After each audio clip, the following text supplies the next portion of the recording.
ദൈവനാമത്തിന് മഹത്വമുണ്ടാകട്ടെ. ഇന്നത്തെ പ്രഭാതത്തിലെ ചിന്തയ്ക്കായി ലഭിച്ചിരിക്കുന്ന വേദഭാഗം സദൃശവാക്യങ്ങൾ 3-ാം അധ്യായം 27-ാം വാക്യം.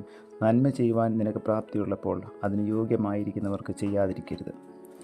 വഴിയരികിലെ ഇലക്ട്രിക് പോസ്റ്റിൽ ഒരു തുണ്ട് കടലാസിൽ ഒരു കുറിപ്പ് എഴുതി കെട്ടി തൂക്കിയിട്ടിരിക്കുന്നു. സ്വാഭാവികമായും എല്ലാവരും അത് വായിക്കുന്നുണ്ട്.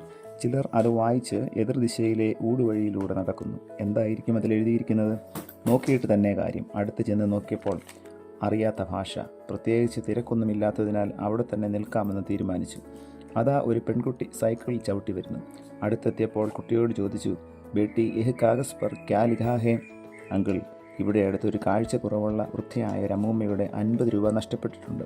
ആർക്കെങ്കിലും ലഭിക്കുകയാണെങ്കിൽ ഇതിലെഴുതിയിരിക്കുന്ന വിലാസത്തിൽ എത്തിച്ചു കൊടുത്താൽ വലിയ ഉപകാരമാകും എന്നാണ്. Okay uncle, bye. ആ പെൺകുട്ടി അവിടെ നിന്നും പോയി.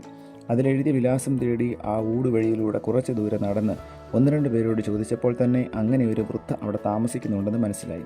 ഒടുവിൽ ആ കൂരയ്ക്ക് മുന്നിലെത്തി. ഒറ്റമുറിയുടെ ചായ്പിൽ വ്യക്തമായ കാഴ്ചയില്ലാത്ത എല്ലും തോലുമായി ഒരു മനുഷ്യക്കോലം. പെരുമാറ്റ ശബ്ദം കേട്ടിട്ടാകാം. ആരാ? അമ്മേ, എനിക്ക് വഴിയിൽ നിന്നും ഒരു 50 രൂപ വീണ് കിട്ടിയിട്ടുണ്ട്. അത് നൽകുവാൻ വന്നതാണ്. ഉടനെ അവർ കരയുവാൻ തുടങ്ങി. എന്നിട്ട് പറഞ്ഞു, മോനെ, ഇന്നലെയും ഇന്നുമായിട്ട് 30ഓളം ആളുകൾ 50 രൂപ വീണ് കിട്ടിയിട്ടുണ്ടെന്ന് പറഞ്ഞ് ഏൽപ്പിച്ചിട്ട് പോയി. മോനെ, ഞാൻ അങ്ങനെ ഒരു എഴുത്തും എഴുതിയിട്ടില്ല. എനിക്ക് എഴുതാനും അറിയില്ല. കളഞ്ഞു പോകാൻ എൻ്റെ കയ്യിൽ 50 രൂപയും ഉണ്ടായിരുന്നില്ല. സാരമില്ല, ഇത് വെച്ചോളൂ. മോനെ, പോകുന്ന വഴിക്ക് ആ എഴുത്ത് കീറിക്കളയണേ, ആ അമ്മ ഓർമ്മിപ്പിച്ചു. ആ ശരി. തിരിച്ചു പോകുമ്പോഴും മറ്റൊരാൾ ആ കുറിപ്പ് വായിച്ചു വിലാസം ചോദിച്ചറിയുന്നത് കാണാനായി. കീറിക്കളയാൻ എല്ലാവരോടും പറയുന്നുണ്ടാകും, എന്നാൽ ആരും തന്നെ അതിന് മുതിരുന്നില്ല. നന്മകൾ മരിച്ചിട്ടില്ലെന്ന് ഈ കഥയിലൂടെ നമുക്ക് മനസ്സിലാകാം. ആ കുറിപ്പെഴുതിയ വ്യക്തി എത്ര വലിയവനാണ്! ഒരു തുണ്ട് കടലാസും ഒരു തുള്ളി മഷിയും മാത്രം. എത്ര മഹത്തായ കാര്യമാണ് അദ്ദേഹം ചെയ്തത്!